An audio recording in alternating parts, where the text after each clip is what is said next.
No, I mean, what it comes down to is we literally exist on the kindness of Americans. That's what we do. There's so much to be said about, you're talking about generational. As far as an infantryman goes, I'm a dinosaur. It's a young man's, really, 18, 19-year-old kids.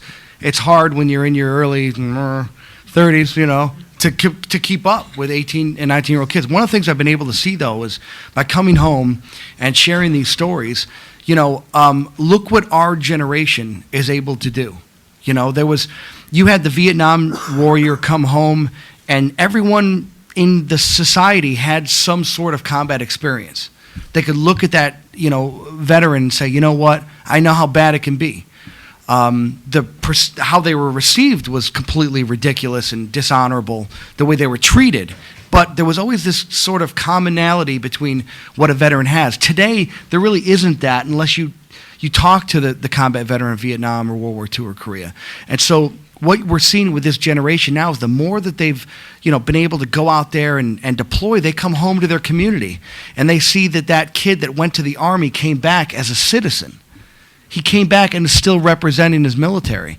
And I believe in my heart, Pete's a Princeton grad. He's been to Guantanamo and Iraq.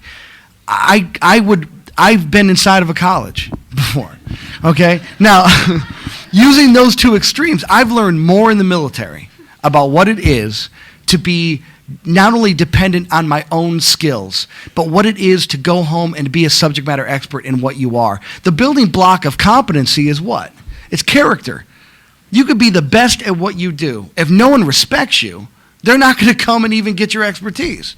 You could be the best heart surgeon in the world, but if you treat people like garbage, who is going to ever get to see your skills?